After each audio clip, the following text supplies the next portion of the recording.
Um, he's new to Raleigh. He's a neighbor of mine. He lived in a couple of houses up the street, and I said, "Frank, you'd like to buy some gallons of Rotay. Would you like to join me?" He said, "Yes." So go ahead. My name is Brandon Schmidt. I have 3 children. I moved here 3 months ago. My wife is from here, though. She's at Raleigh High School. I'm an attorney. We do estate planning and such, and I'm glad to be here. Thank you for having me. Jennifer. Yes. Hello, everyone. So this is Brooke. She is the new owner of the Rotay. It's restaurant in Northville, and okay.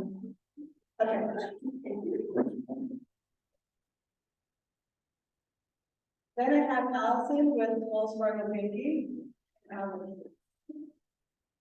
Allison Schroeder, I work with smaller businesses on all of the meetings.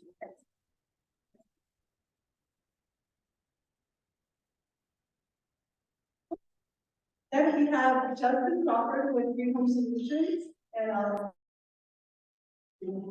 Hi, thanks for having me. We are I'm also with the association.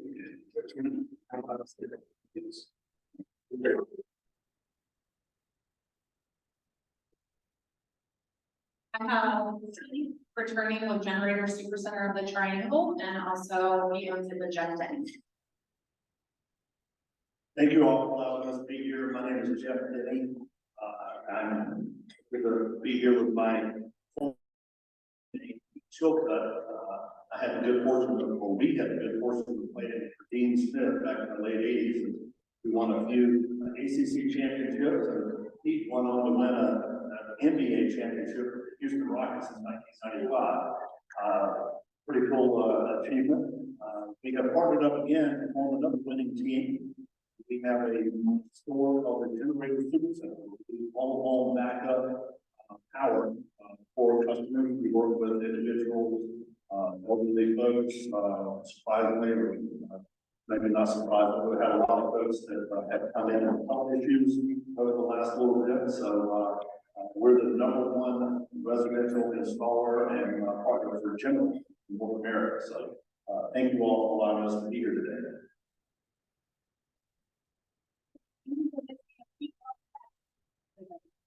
Lee, you want to introduce yourself?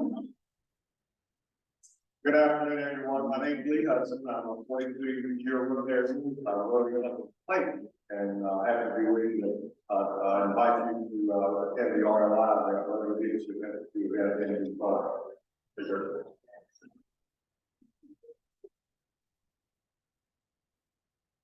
David has a guest, David and Diane. Sure, I have my guest, Diane Rogers with Science Insurance, long time friend. Diane Rogers, something that you're taking. One question.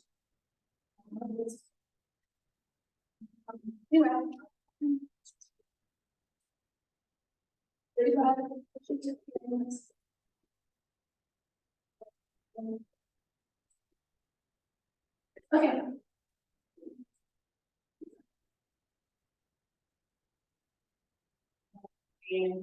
And we have a guest at this table. Okay, we have so many guests. I'm looking around. You have a hand raised, yes.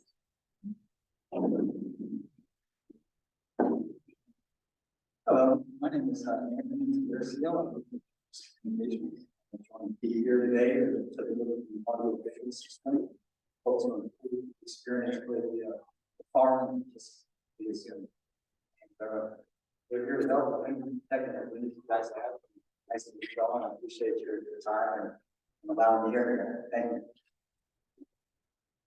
Thank you so much, Anthony. We appreciate your help with our team. Charlie Upshaw. We're going to introduce him at the underscore.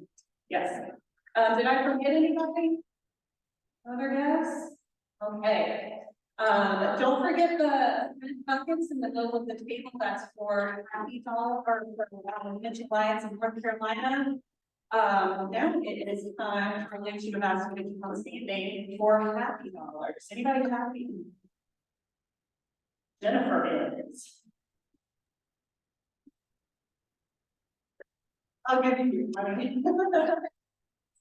I don't have to go to the because I'm super grateful for all of you Rotarians. I just started my stretching and flexibility business, and you all have already supported me and have been supporting me. I've had so many questions. I could look around and know that I am being supported and that I can call ready to go. Thank you.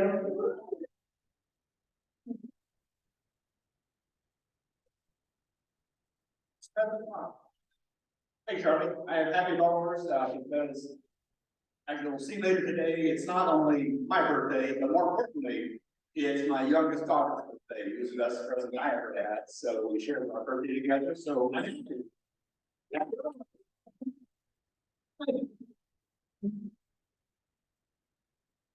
There's Terry Reeves. This is for the, coffee. Go ahead.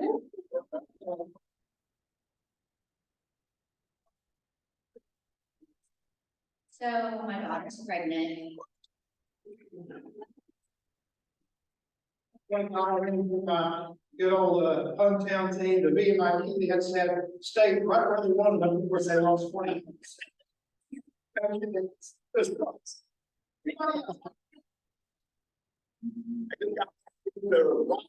On 2 days in Germany.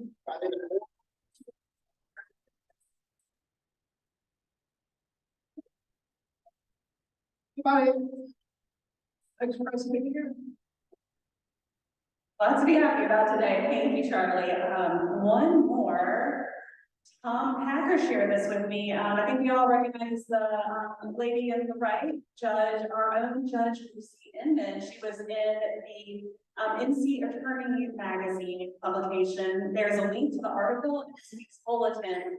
It talks about her love of art and how she uses her love of art in communications between those on the bench and lawyers. So definitely check that out and tell Lucy congratulations when you see her.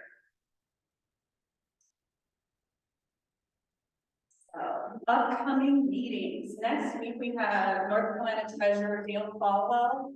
He has come to speak to us multiple times before. It's always a great presentation, so definitely don't miss that. We had a cancellation for our October 2nd speaker. However, we're working to find somebody that can come talk to us about Rotary's in polio campaign. World Polio Awareness Day is October 24th, and it can seem like polio is the same as a historical disease, but it is still out there, and Rotary is doing a lot to combat that. So looking to find a speaker who can tell us a little bit more about polio. October 9th is no meeting, Columbus Day. And then on the 16th, we have Francine Godinson with Carolina Courage. That'll be a really interesting talk. So don't miss that.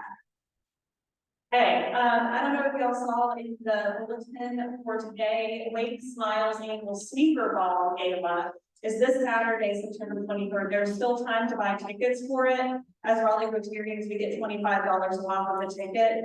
It's a great event. Definitely go out to support them if you are able. And the Rotary Club of Raleigh supports this Wake Smiles every year. So this is a near and dear cause for our hearts. Hey, district assembly. There's a district assembly this past week in Cary. Shakima, in the back, she was there. She's always a dedicated attendee of these. Thank you, Shakima.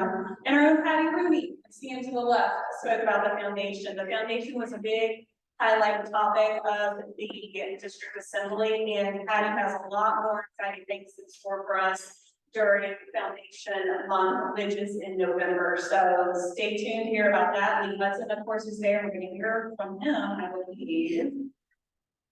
Right now, Lee Hudson, you make your way up to the podium. He's going to let us know about an exciting leadership opportunity on the 30th of September. Thank you, Carrie. How many here have attended or graduated from Rotary Leadership Institute? Raise your hand. Okay, that's good. That's not nearly enough, though. We need more. It's been a while since I've been back to visit the Rotary Club of Raleigh, and I'm really excited to see all the new faces, younger faces, and people bringing other people to Rotary. That's what we do. That's a big part of what we do. And a lot of times we don't approach people to bring to Rotary because we really can't answer that question like, well, I've heard of Rotary, what is Rotary? Why did I come to Rotary? And sometimes you can go 28 years like I did without ever stepping out to learn more about Rotary. That's why in the late 1990s, Rotarians just like you and I established the Rotary Leadership Institute. I wish they would call it the Rotary Learning Institute because that's what we do. There's 3 Saturdays you spend learning about 15 different topics of Rotary, spending 55 minutes with each session. It's a fun day. You meet people from clubs throughout our district and surrounding districts. People who come in and their clubs different wonderful things that you can learn from. But mainly you become a Rotarian. I've been involved with RLI since 2008, I guess. And I figured out that what we do there is we take rhinos, Rotarians in name only, and make real Rotarians out of them. I call them Reros. So the rhinos are Reros. We like to make that jump. Because the reality is in the club agenda, there is no time to really expose Rotary to what it is. We just can't have educational sessions at our regular meetings. We should have. I recommend every 6 weeks to bring in someone talk about polio and all the many things that we do. So our next one is coming up in just 2 weeks on September 30th. Tar Heels aren't playing. NC State plays on Friday night, I think. Duke plays Notre Dame. Shouldn't be much of a game. But sorry, Duke. But you know, we're gonna be in Durham, the American Tobacco Dance, right across from Durham Bull Stadium.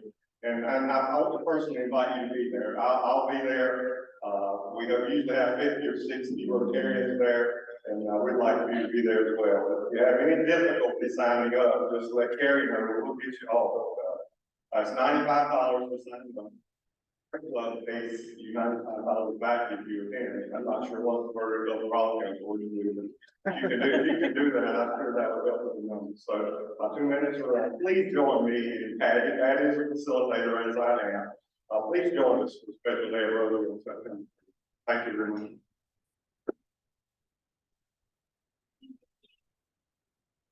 Discovering your passion in Rotary is very important, and this is a really great opportunity to be able to do that. And as he said, we love the cost, and there is a link in this week's bulletin to go sign up for it. So nobody can sign up yet, so please go up there and do that if you are able to. Okay, as I am talking about Rotary Peace Corps Week, I have John Cates, Tommy, John Cates, Richard Averett, Frank McNally, and I saw Sarah Reeves. Could y'all come up and kind of line up in front? So this week, and this is also in the bulletin, is Rotary Peace Corps Week, and Rotary and Peace Corps have a partnership. This is their 3rd annual event highlighting this partnership, and there are different webinars throughout the week. If you're curious to learn more, there's a link in the bulletin. I recommend going and checking that out. I'm sitting through and just hearing more about the work that Rotary and Peace Corps do internationally.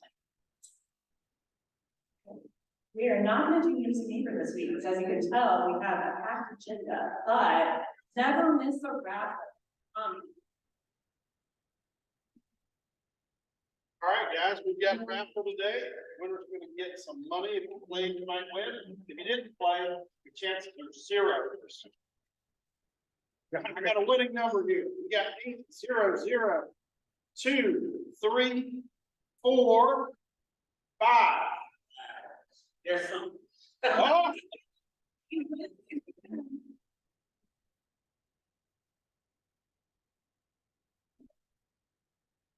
Right.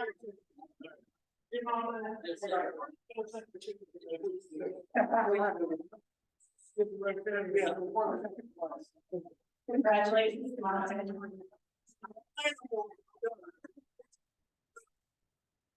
John, can you tell us a little bit about the fundraiser? Thank you, President Karen. So sometimes people will come up and ask you why. What's your why? What's your why for what you're doing? Let me tell you my why for the Veterans Day fundraiser. I have a great uncle that died in World War One. He was 25 years old. I never knew him. He never married. He never had children. I will not forget him. And I will not forget the veterans and other veterans that serve us. Kurt Warner is a member of the board of the Veterans Life Foundation and Butner Veteran Life Center. We will be supporting the Veterans Life Center with some of these proceeds. They are saving the lives of veterans who have suffered from war. My number two why, and we're doing this, is the Rotary Peace Foundation. We have 20 Rotary Peace Fellows at Duke and Carolina that are out doing work to make the world a more peaceful and better place. I can't think of anything my great uncle would like better than making the world a kinder, more peaceful place. We hope that you guys will come support the event. We only have 180 tickets. So please come, please bring a friend. I do know there could be a conflict for people that are Duke or Carolina. The game is that day. If the game is at noon, you can come after the game and have some barbecue. If the game is at night, you can come before the game and have barbecue. And President Kerry has promised me, if the game's from 3 till 7, we will have a TV. Thank you very much. We will not miss the game. I think Pete left, Pete and Anthony left, but we might need to tap into their tech skills to make that happen. But excited about November 11th. Watch out for how you can buy a ticket and be ready to purchase. So next is service above cell shipping. You also make your way to the front to do new gen after they're done. And I believe our first thing we have is bluegrass. Good afternoon, folks. A lot of stuff happening next next month here, so we're going to start with Frank and talk about bluegrass. Yes, the Bluegrass Festival at IBMA, International Bluegrass Music Association. It's a terrific event. Our club has been part of this event for 8 to 9 years. But we weren't a part of it last year because the Bluegrass Festival kind of left the city and went to its own self. So this is a chance for us to get back in there. It's going to be Friday and Saturday, September the 29th and 30th. And we're going to be giving it away or cutting watermelon up and making it as a fundraiser, watermelon and water. So we'll be able to cut it, sell it, and make it a fundraiser as well as being docents for the community and handing out the flyers of what's going on at the Bluegrass Festival. So who has signed up for this event already? Raise your hands. All right, service above self. Come on, people. We need to have a lot of people there. We really need to fill it up, especially Saturday evening. It's great to have Saturday day people, but the biggest time of the event is from dark on, and we really need to have people there representing the Rotary Club of Raleigh and as well as supporting the Bluegrass Festival. It's a great event. It's a chance for us to get back in with the city and do some other things. So we really need to put a very good foot forward on this. Thank you very much.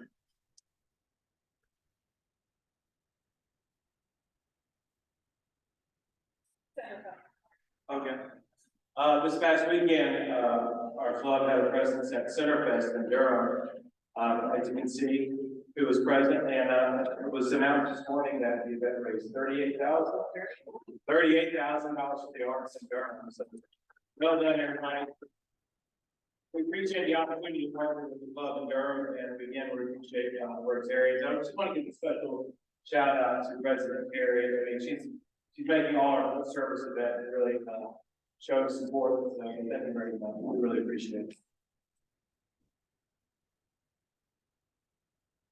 Next, I'd like to bring out Sarah. And I just want to give a quick shout out to Terry and Sarah. I don't know if you noticed on the display, but they donated all the bottled water for the Bluegrass Festival.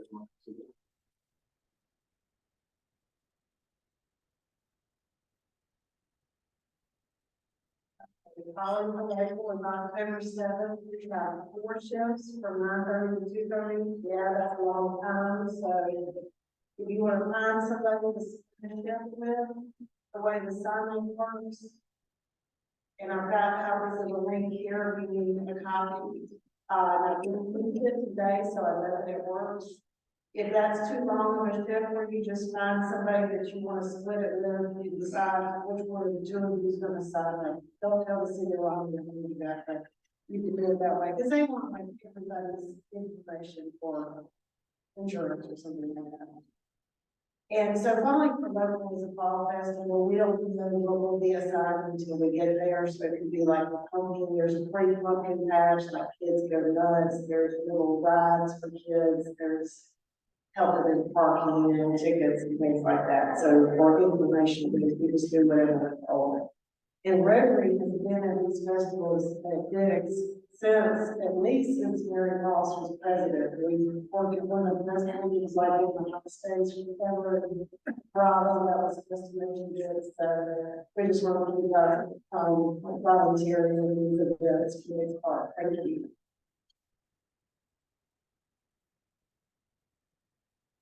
How many people end up, if anybody needs one? I forgot to put my phone in on it, it's not a secret if you want.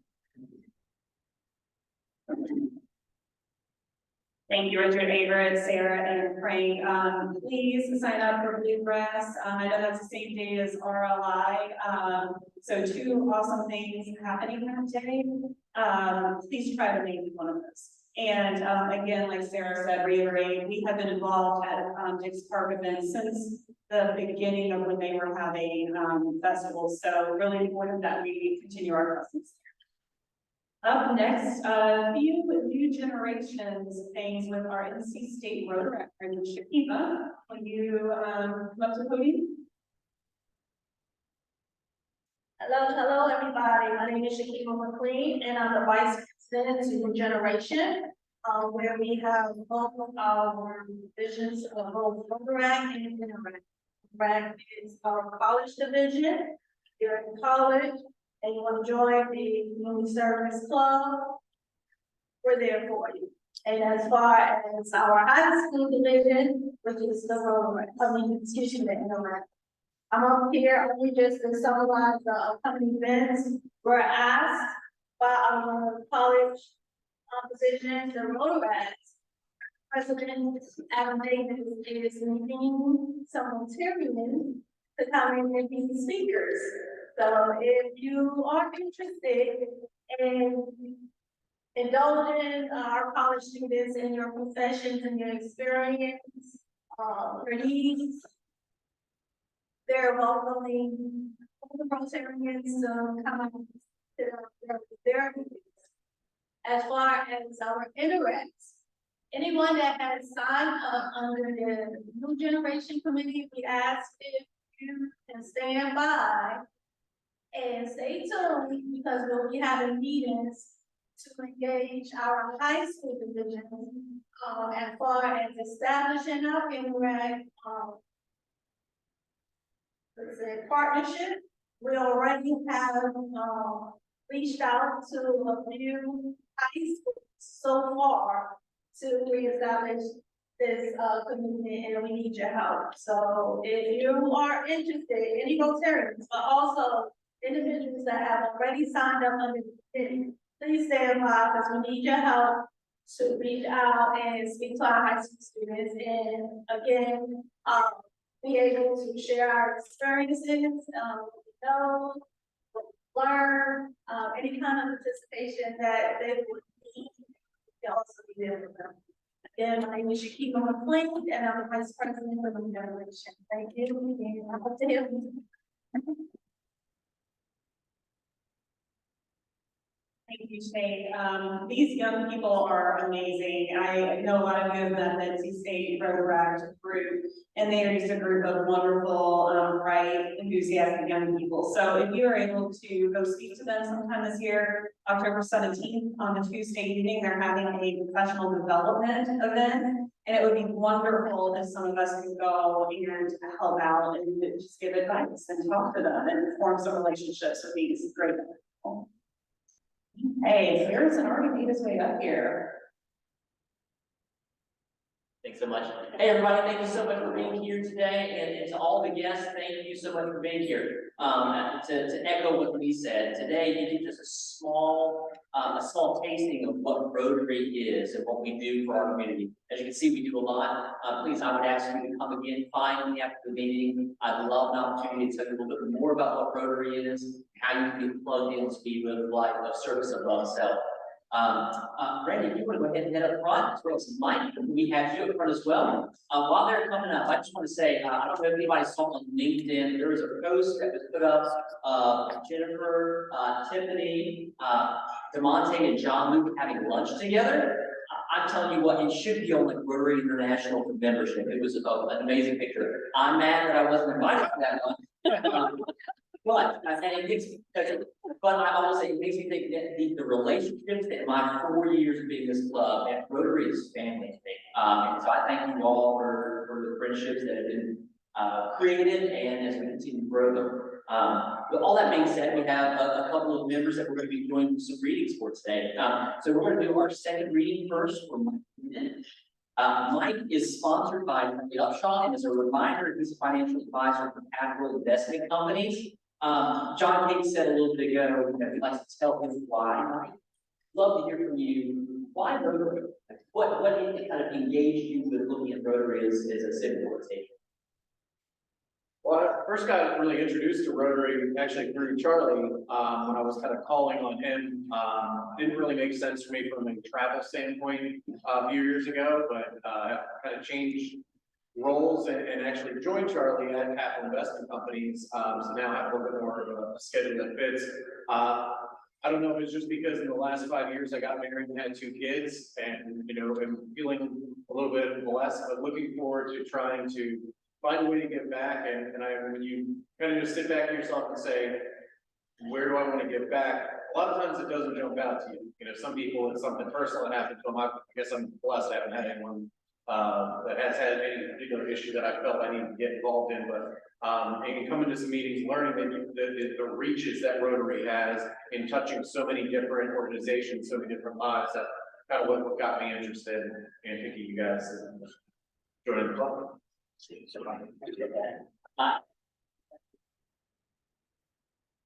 you haven't had an opportunity to find yet, he's been here to a lot of the meetings. Please connect with him. We're looking forward to inducting him at the next meeting. And second, we have our first reading today for Randy Mount, who is sponsored by Paul Corsa.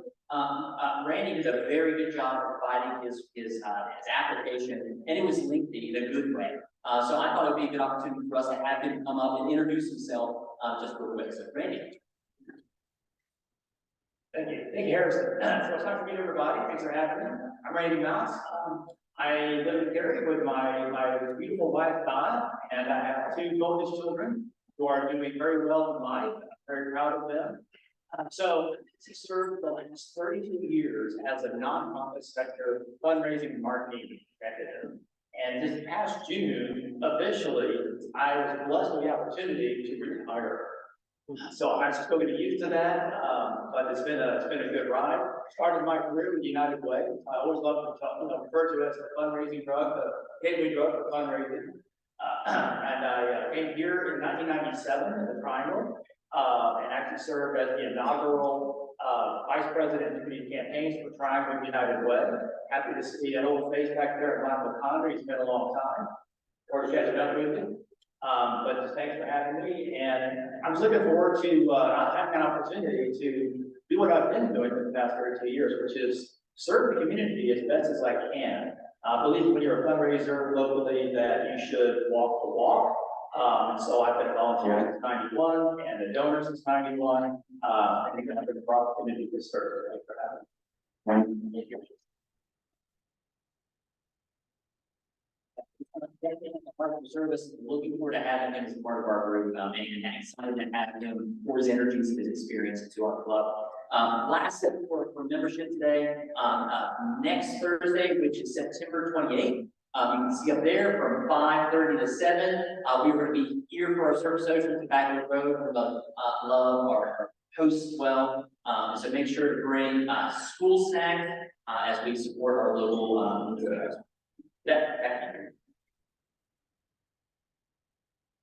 Thank you, Harrison. Birthdays and anniversaries. Happy birthday again, Tom Packer and your daughter. And happy anniversary to Bill and Vicki Ward and happy birthday to happy anniversary to Tom and Jill Holder. I didn't see Tom either, but y'all are doing happy anniversary.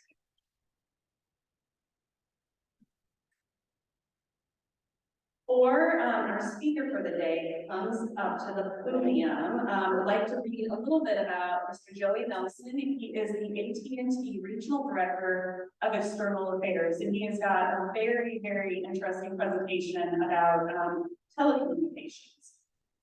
Joey works closely with local leaders and community organizations in 29 counties to help encourage private investment in the next generation broadband infrastructure, attract new technology jobs, and improve the quality of life for North Carolinians. A native of Stoneville, North Carolina, Joey holds a Bachelor of Arts degree in history with minors in entrepreneurship and social enterprise, and in politics and in international affairs from Wake Forest University, where he graduated with honors. Prior to joining AT&T, Joey served on the staff of U.S. Senator Tom Tillis in Washington, D.C., and in Raleigh, North Carolina, where he was the Triangle Regional Representative. Previously, he worked in the Office of Federal Relations for the state of North Carolina. Joey lives in Raleigh and is an advisory council member of the Stephen A. Cohen Military Family Clinic in Fayetteville, North Carolina. He enjoys playing guitar as well as golf, a sport where he is competitive, and fishing, where his efforts seldom worry with fish. So without further ado, please join me in welcoming Joey up to the podium. Thank you very much. I really appreciate you having a microphone as well. I was sick over the weekend and I'm not contagious, don't worry, I haven't quite gotten my voice back, so I appreciate it. It's good to be with you all today, and I'd like to really thank you for working with the Veterans Life Center, Center for Vanessa too, in a previous life by helping them get their Department of Commerce grant funding for their building. John Turner's a good friend. They're a great organization. Thank you for doing that.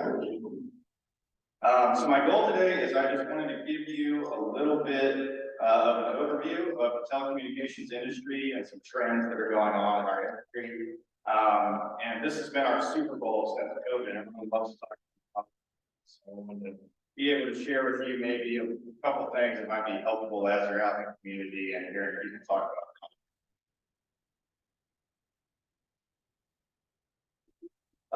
So I studied history, just a quick history lesson. In AT&T has been operating in North Carolina since 1879. We divested, I'm gonna do this really quickly, skip forward 100 years. AT&T divested into the different Bell companies. Southern Bell was here in North Carolina. That was eventually renamed Bell South. From 1984, when that occurred, skip forward another about 20, 30 years, SBC Communications out of Texas bought AT&T, and then AT&T then bought Bell South. So we're all back together again and had family. In 2018, AT&T acquired Warner Media and DirecTV. We have since divested of Warner Media and DirecTV. A lot of people think that we still do television. We do not. We got out of that business in 2022, and we did that to focus on broadband exclusively and wireless communications, which I'm going to get into now. Sorry, I'm not getting this right, I don't think. Try again. There we go. So at AT&T, we are all about connection. We are about connecting you and helping you be connected so that you can do what you do better, quicker, more efficiently. And the way that we do that is through broadband. So broadband is a catch-all term that the definition of broadband is a means through which to connect to the internet. So that can be through fiber, that can be through your computer, that can be through your cell phone, that can be through a smart device. All of that is technically broadband. Megabits per second is how we measure how fast your broadband connection is. The FCC defines being served by broadband as 25 megabits download and 3 megabits upload. That is the official definition from the FCC. We tend to use 100, so 100 megabits up, 100 megabits down. That is what you need to watch Netflix or stream video or do things that a lot of us like to do. It's what you need to run a business. So that's kind of our floor AT&T that we strive to achieve 100 by 100. So I'm going to give you a quick just overview of this, and then I'm going to break it down throughout this presentation. But the main takeaway from this that I want you to remember is that broadband and your connection to the internet and wireless connectivity is a network of many networks. So the black circle in the middle, that is called our central office. It's our building that everyone likes to make fun of me for down here on Morgan Street that has no windows. There's nothing nefarious going on in there. It just has to be weatherproofed because that's where all of the servers and all of your data from your phone and internet connection passes through every day. For you to be able to connect to the internet, you need to physically be connected or wirelessly connected to that building.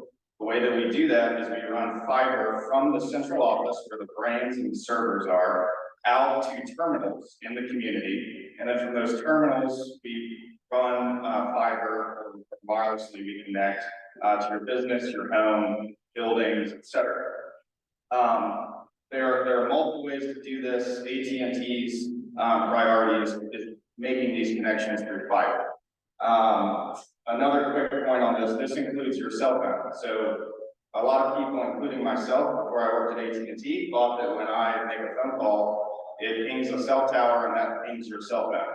That's not how that works. If I call you, my phone hits an antenna on a tower, it runs down fiber, it hits a terminal, it probably runs a couple of miles to our central office through fiber, hits a server, comes back through that chain, hits an antenna, and then goes to your phone.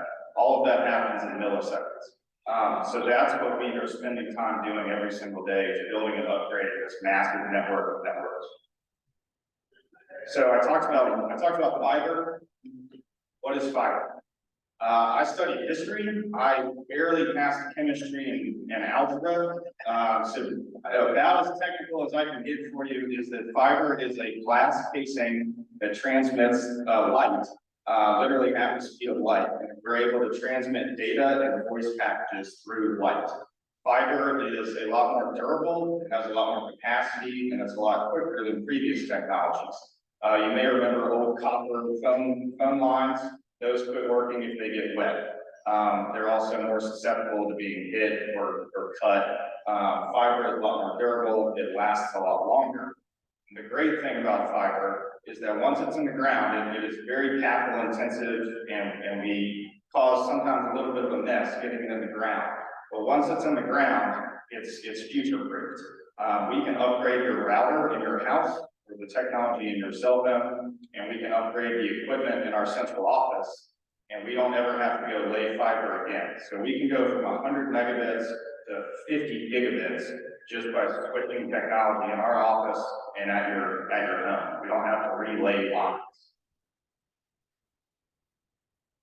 So just to give you a sense of scale, by the end of 2025, we will have fiber to 30 million locations. Those are residential and business locations. That includes, we have a large fiber presence in North Carolina, all the way from the mountains to the coast. And again, as I said, there's a quick stat, fiber is about 20 times faster and has about 80% more capacity than previous technologies. So switching gears a little bit to the wireless side. By the way, if you have an AT&T phone and your phone rings, please answer it. If you don't have AT&T, please silence your bets for this part. So we have 99.6% of North Carolina covered by our wireless footprint. That we are really proud of that number. The 0.4% that is not covered are mountaintops and places out on the coast, on the sand, where there are very few people. And we do have coverage in those places for emergencies and first responders. But we do have 99.6% of the state covered. Again, just to give you some trends in the industry, in 2003, 97% of America had a home phone. In 2022, that number dropped to 30%. I don't have data yet for 2023, but I imagine it's dropped another 10%. In addition, in 2022, 73% of the entire world had a cell phone. That is the world defined by anyone over the age of 10. I have not fact checked this, but I think if you raise that to about 16 or 17 years old, that would almost be 90, 95% based on what I've seen.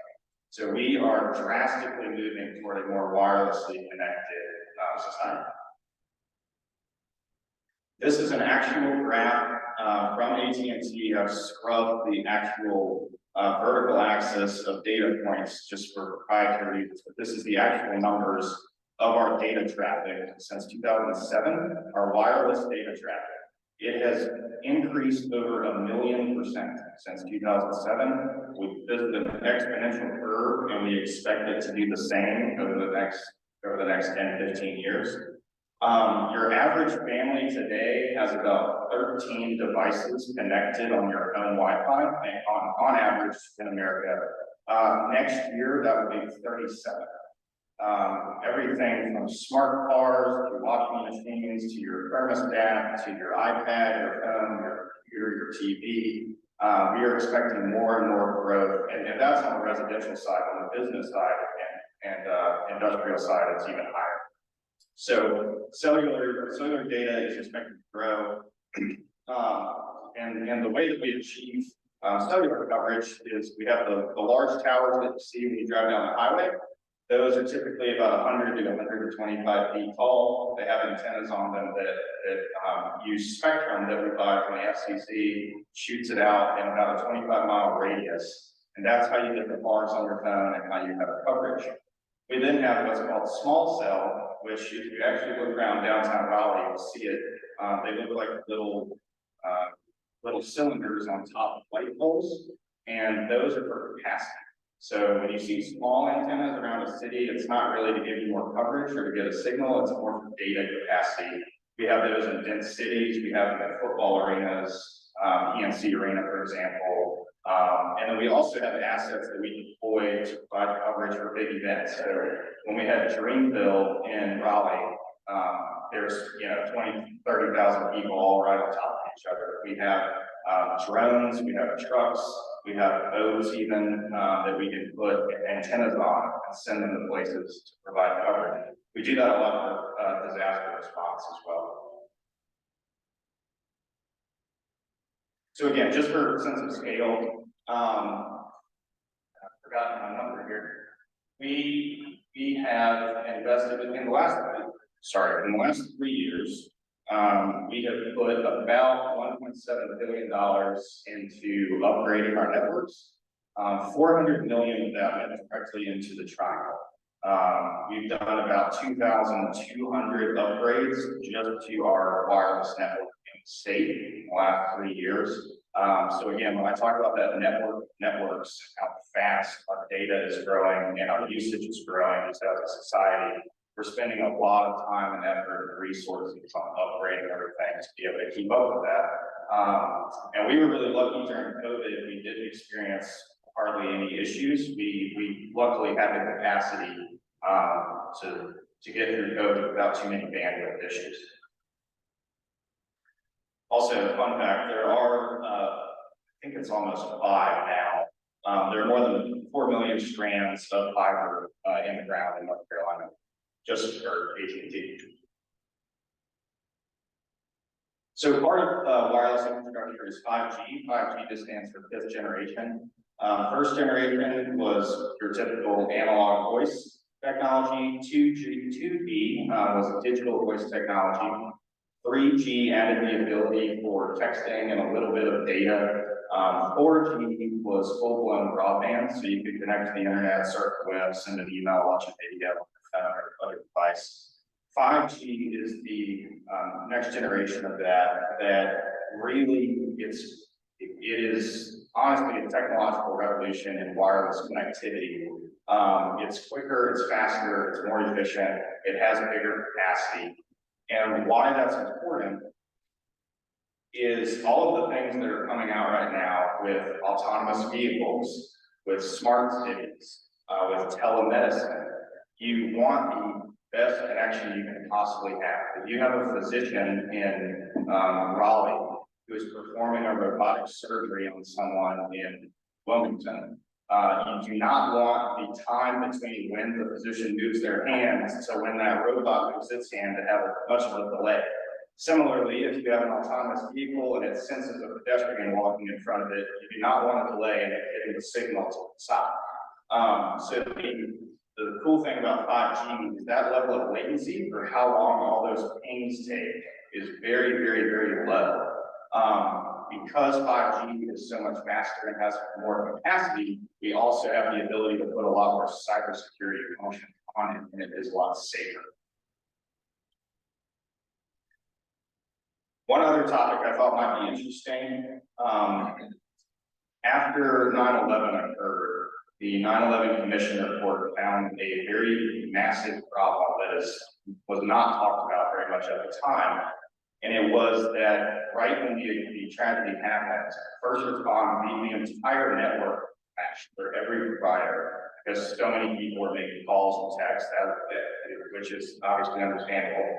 But the entire network crashed, and first responders could not communicate with others. People could not call 911. First responders could not talk to each other. So the solution that the commission developed was the federal government created an authority called the FirstNet Authority. FirstNet Authority's mission was to build an entirely separate network, communications network, just for first responders. In 2017, AT&T was awarded the bid to build this separate network, and we have completed it actually in 2018. And we now operate with the FirstNet Authority and the federal government, what is called FirstNet, and that is a 5G completely separate network just for fire, police, military, EMS, 911, and also critical infrastructure, so water, utilities, anything that would be important during a disaster. If you think of it like a highway, our typical consumer traffic is 3 lanes on a highway, 2 lanes on a highway. The FirstNet network is an HOV lane that you are not allowed to get in unless you are a first responder. So if a tragedy happens, if something is to go wrong and the network gets clogged up, the commercial network may get clogged, but their lane will always be open. And it also is redundant in that every line in that network of networks, I showed you, every one of those spokes to the hub has a backup. So there's no possible way it can go down. Again, just for a sense of scale, we have about 25,000 public safety agencies on FirstNet. It's entirely optional. They don't have to use it if they don't like it, or if they have something they would like to use better, they're welcome to do that. We have about 5 million now FirstNet connections. And the other cool part about FirstNet is that it comes with a lot of assets and applications. So we have devices that are built specifically for this network. One example is we have a Wi-Fi system that can go in a police car or a fire truck so that they have internet wherever they go. Another cool thing is a colleague of mine is actually also a fire chief, and they've gotten a iPad, and all of their firefighters wear their either their smartwatch or carry their phone on them. And when they run into a burning building or anything that they need to do, the fire chief can sit on his iPad and see exactly in the building where they are. The 3rd floor in this ring. So if something happens, he's live tracking where they are. All of that is done through FirstNet, through 5G, and through fiber connections. And then the last thing I'll touch on is AT&T made a $2 billion commitment in 2019 to do whatever we can to close the digital divide for broadband. So when I say the digital divide, I'm referring to the gap of people who have broadband and those who don't. As we saw during COVID, connectivity and broadband is essential. It's essential for business, it's essential for education, healthcare. I could keep going down the list. And unfortunately, there are a lot of places and people who do not have access. Where I grew up in Stoneville, we still have dial-up that makes the beeping noise. So there are still lots of places that don't have it. We are trying to do our part to close that gap as quick as we can. There are a couple of ways that we do that. we formed a national partnership with Boys and Girls Club called Connected Learning Centers. And we're really proud of this. Raleigh was the smallest city so far to get one. We were able to get one put in Raleigh at the Teen Center with the Wake County Boys and Girls Club on Northern Boulevard. And this is kind of an outdated term to describe it, but it looks like a computer lab. We hooked it up with fiber for free. We gave them some financial resources to be able to cover setting everything up. And then we partnered with Dell and we got them 20 computers, and we also set up a music and a podcast studio for members of the Boys and Girls Club to be able to use. So they have access to fully fiber connected 20 computers. They're using them for tutoring, for homework, for job applications. And we've done 20 of those across the country. We're on the track to do 20. That was last year that we did Raleigh. We're on track to do 20 more this year. Another interesting thing, just for everyone to know, there is a program from the federal government called the Affordable Connectivity Program, ACT. ACT provides a $30 voucher to under-resourced individuals or families who qualify. So there's lots of ways to qualify. If you just Google ACT, there's all sorts of ways to qualify. If you qualify for SNAP or other federal benefits, you automatically qualify. So you have a $30 voucher. These same families who qualify or individuals who qualify for ACT qualify for a program from AT&T called Access from AT&T. It is capped $30, no, not 1 cent more than $30, 100 by 100 internet. So you take your $30 ACP, give it to AT&T, you have a zero cost 100 by 100 internet plan. And feel free to share that with anyone who may find it useful. We also have a partnership with what's called Connected Nation nationally. We sell phones and devices. We're not allowed to give them away for self-healing purposes. But we have a partnership with Connected Nation where they refurbish devices and give them to households who need them. And then I locally work with Crandon Institute in Durham, which does the same thing here in the tribe. And then I'm going to skip this just for sake of time. And I'm happy to take any questions. Yes, sir. Quick comment. A friend of mine is the executive director of the Crandon Institute, and he talks a lot about the digital divide. And that's very awesome work. Awesome. Is it Carrie? Cindy, you probably. Oh yeah. Okay. Oh, very good. I had a question. I know it's kind of off subject, but kind of not. You know, the whole Spectrum Disney thing that happened last week. You know, there was talk that the potential that the cable industry could collapse altogether after that. Do you think that could eventually happen, where everything's just how we watch TV is just through digital? That's certainly. Oh, sorry. Yeah, the question was with what happened with the Disney Channel contract dispute the other week, and with more people streaming, if eventually the cable industry may go away and they all be streaming. Did I characterize that correctly? There's definitely a lot more streaming than there used to. That was part of the reason AT&T got out of TV. I can't speak specifically to that deal or that provider, but the trend is definitely toward more streaming. It's more flexible. It's honestly, you can get better quality if you would like. And it's become a really hyper competitive environment. I know a lot of people always joke with me that they have 7 or 8 or 9 different streaming accounts because such and such show is on this platform. So I don't know. It's a good question. We're not in TV anymore, so I can't speak specifically, but that's a really good question. Yes, sir. In the back. Way to sell there's the companies all these spaces together. Question I have was when you write that I see Google and AT&T and they're like on the streets. Is there ever going to be a tendency where you lease space so they don't have to run their own line? I think their own line with Google and AT&T do the same. It's a really good question. The short answer is we do lease a lot of fiber.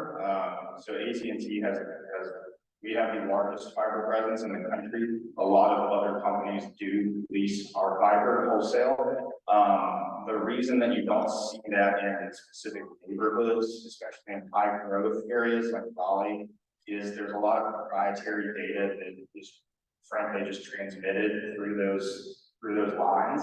And it is very hard to demarcate when and where that stops, once it hits terminals. So that's, I'm sorry, I don't have a better answer for you, but that's the reason that we don't share in a specific neighborhood.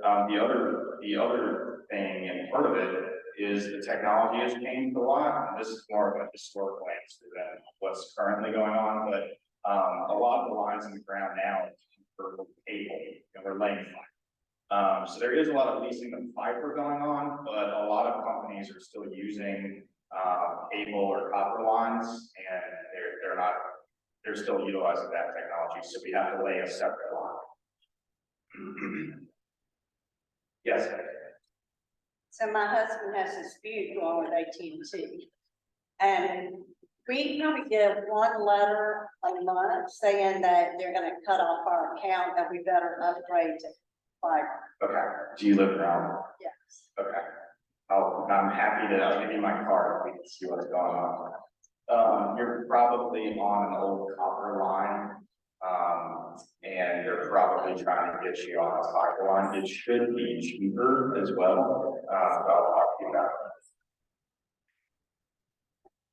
And, GPS type question, was it First Alert? FirstNet, thank you. Do you offer improved like triangulation using, GPS systems? You mentioned, fire chief being able to see whether people are right in the building. And I know sometimes when I look at my app, it's off 10 feet or something. that is more of a, whoever's creating the mapping question. We utilize apps. But a lot of the focus with that is just 5G and how quick it is, and that latency I'm talking about. The lower the latency, the better the connection you have, more accurate. Yes, sir. It blows my mind when your satellites have the capability, advantage of this. How the hell does that work? Are you asking about satellite connectivity? Yes.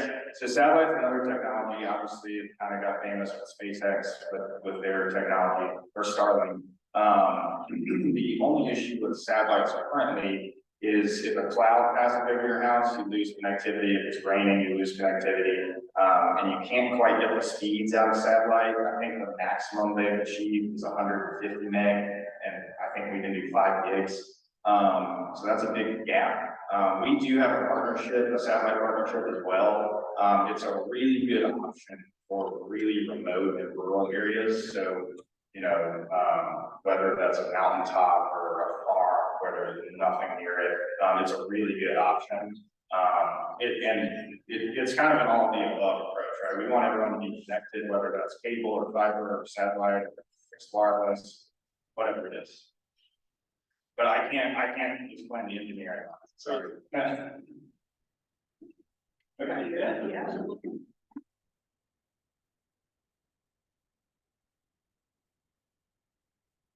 Anyway, thank you so much for coming to talk to us today. That was very, very interesting, and that helped clarify some of the issues in my budget.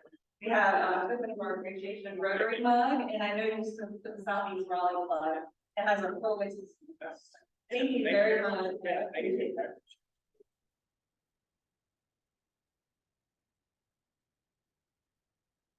All Rotarians, could you rise and join me in the 4-way tonight? Please go back and check your bulletin again for links to the sign-up genius. Also, thank you, Lee Hudson, for coming and mentioning ROI. If you have any questions about that, you can email me, I'll get you in touch with Lee and have your results to follow. So Rotarians, if you please repeat after me. And the things we think, say, and do, is it the truth? The truth. Concern. Will it build better friendships? Will it be beneficial to all? Beneficial.